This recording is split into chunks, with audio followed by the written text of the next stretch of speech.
there's this concept of quiet quitting where people are coming to work and they're just doing the minimum, doing their hours, doing their job, not volunteering or raising their hands or going, and that's it.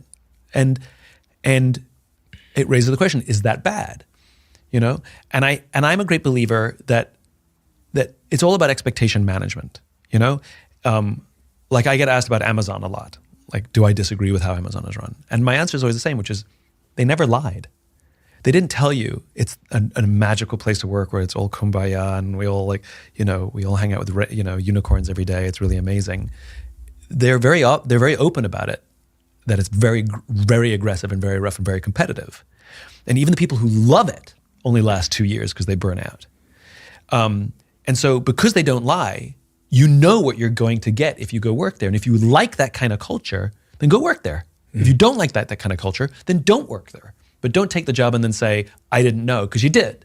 Like Apple, people say, well, Steve Jobs used to drive his people really hard. But you ask the people who loved working there, they will tell you, yes, it was hard and there was a lot of pressure, but I did the best work of my life. And I'm glad I worked there because I never would have been able to work to that standard if I didn't work at Apple back in the day, right? So the important thing is that companies are honest about the kinds of cultures that they have, right? It's the lying. It's the, look how everything's kumbaya. And look, no culture is perfect. Even good ones have problems and even bad ones have advantages, right? But I think it's about managing expectations. And I think it's okay for somebody to say of themselves, look, I'm not a careerist. I am okay with the fact that I will never be an owner or a senior manager. I want to be paid fairly. I want to do decent work. But I want work to fit neatly in my life and not overwhelm it. And I'm going to look for a job where that is possible. And I don't think we're at the point where we have total honesty on both sides yet.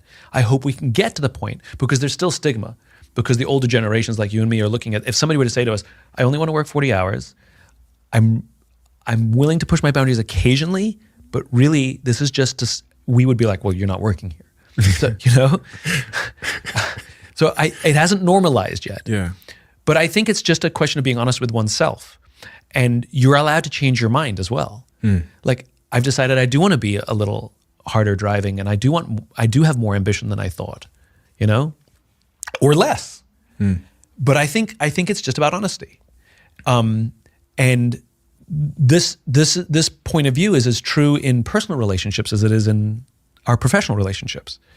So I had a conversation with somebody recently that I found absolutely fascinating. And she is polyamorous. She has 4 boyfriends, right? And she is very open about it. And one of the things that she explains is you have to be very honest with everybody so that everybody knows what the deal is.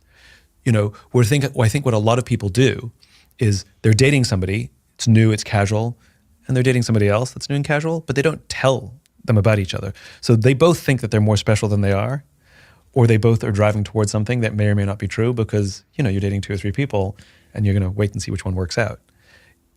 This, in the poly world, what I'm learning is you tell everybody everything so everybody knows.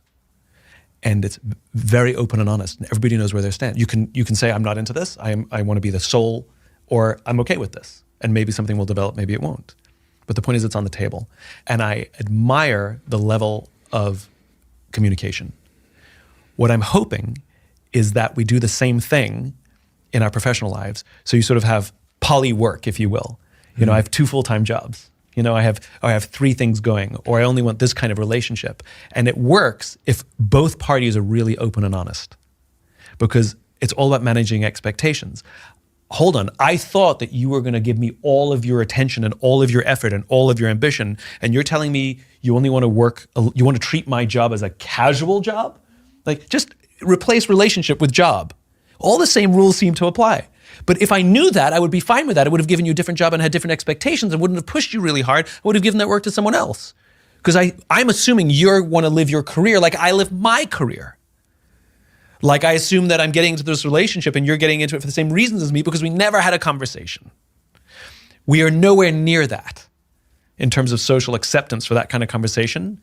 But I aspire for that somebody sits down and says, a part of your CV and part of your interview says, what kind of work-life balance do you aspire for, and how do you view work, even if you change your mind? Then if expectations are managed, then what's the problem?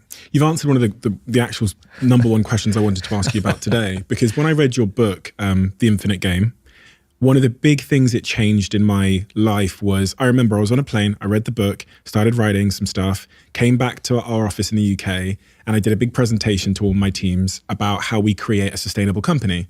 Because if what if what you're talking about in the book is true, then and we're not playing a finite game here. How do we redesign the business from the ground up so that it is fundamentally sustainable? Yep. I came up with this thing called WWW, Work, Welfare, and World, which is the 3 reasons why we exist. We made 2020 goals, so this was in 2019, 20 goals before 2020 for each of these areas. And I'm thinking about it again a lot now, which is like, if I was to design my business in a way where my team members would stay working here forever, how would I go about that? You've just answered it by saying the point about honesty, expectations. So sitting them down and saying, what do you want from your life? Because I've never asked that. Yeah. As you quite rightly identified, I'm presuming they want what I want. Exactly. So honest, I wrote it here as a question to ask you. How do I get my employees to stay forever? Okay, so why Not should like a dictator, that sounds awful. But I understand that. But why should,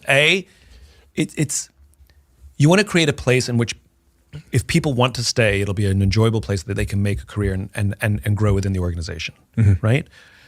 Like, and for some people who don't have aspirations for leadership, that they can come and do good work every day and sort of get fair raises on a regular basis, so that they would, with cost of living adjustments, et cetera, that they want to stay there, even if it's a middle level. Like, not everybody aspires to like be a hard driving, owner, And I think it's about making it a conversation. We never treated